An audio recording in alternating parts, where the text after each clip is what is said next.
का संविधान लागू हुआ? क्या 1855 में देश आजाद हुआ? आप समझो पहले देश आजाद कब हुआ?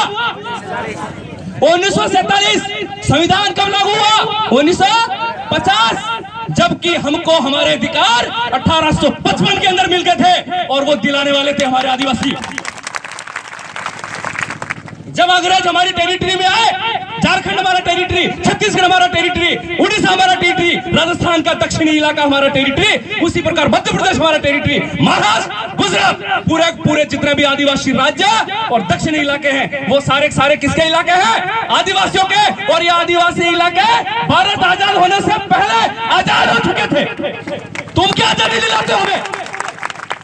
1855 के अंदर आदिवासी डोकरे हमारे हरियर कामटन ढोल बजाने में फंसे, अंग्रेज की जगह ले दिया हमारे भाई।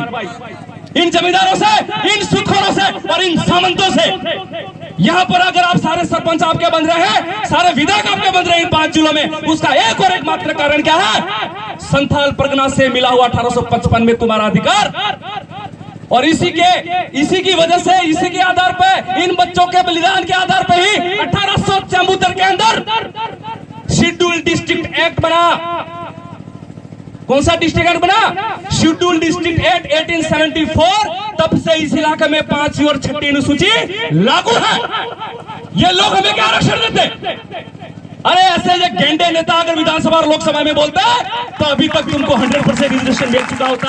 अरे ये मूर्ख है। संविधान क्या होता है वो पता है क्या? मैं बताता हूं उनके करतूतें क्या है इन किताबों के अंदर। और इसी के आधार पर सीएनटी छोटा नागपुर टेंडेंसी एक्ट 5वीं अनुसूची 1874 मिला। इसी के अंदर आपको right of ownership and right of governance, right of overship और राइट ऑफ गवर्नेंस, अर्थात हमारे जो डोकरों ने जो अधिकार प्राप्त किए, जो 5वीं अनुसूची हमें मिली, हमारे इन 5 जिलों में जो हमको जल जमीन का स्वामित्व अस्तित्व जो मिला, वह ये कह गया है राइट ऑफ ओनरशिप, अर्थात आदिवासियों पर आदिवासियों का ही अधिकार है। आदिवासियों में किसी दूसरे का अधिकार नहीं हो सकता। यहाँ तक आदिवासियों पे सरकार के भी सीधे कानून लागू नहीं हो सकते। ये संविधान की 5वीं अनुसूची कहती है, 6ठी अनुसूची कहती है। अगर आपने संविधान को पढ़ा होगा, पॉलिटिकल साइंस को पढ़ा होगा, तो टोटल 12 अनुसूचियां और उनमें से 5 और 6 2 अनुसूचियां तो केवल और केवल पूरे देश के आदिवासियों के हक और अधिकार की बात करती है। क्या तुमने पढ़ी? क्या हमारे विधायकों ने पढ़ी? क्या हमारे गेंडे नेताओं ने पढ़ी? क्या सरपंचों ने पढ़ी? क्या इन एमपीओ ने पढ़ी? हरामखोरों ने। अगर ये 5वीं और 6ठी अनुसूची संविधान के अंदर पढ़ते तो ये नौबत नहीं आती। आज मेरे को शायद इतना गला फाड़ के बोलने की जरूरत नहीं पड़ती और तुमको इस पंडाल में बैठने की जरूरत नहीं पड़ती।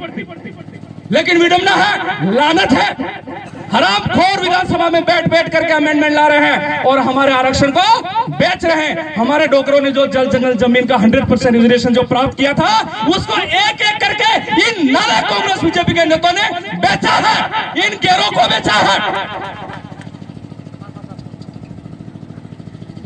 अतरे गांधी भाई कोई भी रिसड़ी है, क्योंकि इन हरामखोर नेताओं की गलतियां हमको भुगतनी पड़ रही।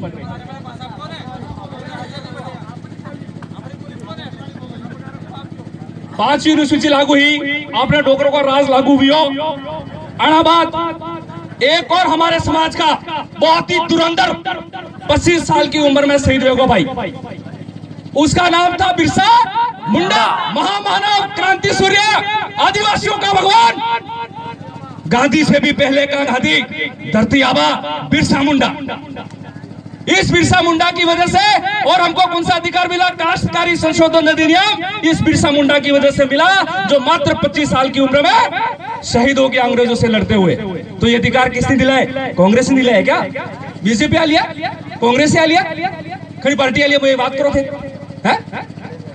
और क्यों बीजेपी ना यूं और भैरव सिंह शेखावत ने हमला लिया, तो हमारा सरपंच भैरव सिंह शेखावत की वजह से मिल गया, और फिर राजीव गांधी की वजह। अरे मूर्खों, ये 100% रिजर्वेशन जो आपको है ना राजनीति में और नौकरियों में और जल जंगल जमीन का, वो ये बिरसा मुंडा और ये जो छोटे मोटे चांद भैरव दिला के गए आपको। अरे तुम तो बचा नहीं पा रहे हो मेरे भाई।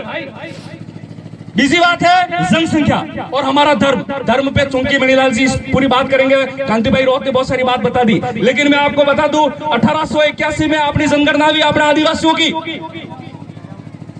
ने 1950 में बंद कर दी थी।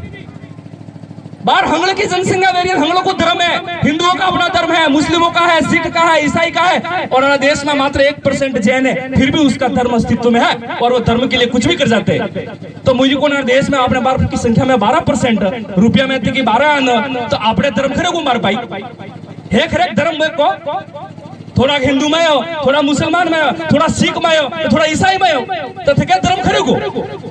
अरे हमारा आदिवासी धर्म है, आपने डोकरों को धर्म, प्रकृति पूजा, आदू धर्म, डोकरा केर गए आदू धर्म, जिमड़ा फेरा को धर्म, वनवासी कल्याण में फेंका, आरएसएस में फेंका। आरएसएस का पूरा नाम क्या मुझे कोई बताएगा आप इसे? आरएसएस को पूरा नाम क्या मैं भाड़े को भाई? राष्ट्रीय स्वयं सेवक संघ क्या है?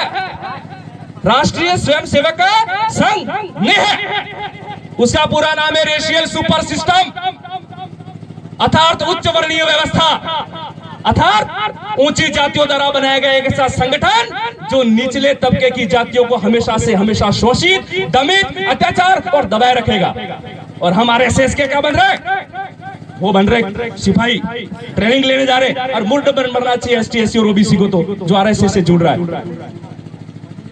तो उस समय 1881 में हमारी जनगणना जब शुरू हुई, उस समय हमको एबोरिजिनल कहा, एनिमिस्ट कहा, इंडिजिनस कहा गया, ट्राइबल रीजन कहा गया। जब 1950 तक आपने अलग धर्मों ट्राइबल रीजन, तो 1850 बाद खत्म क्यों कर दिया? वो इसलिए खत्म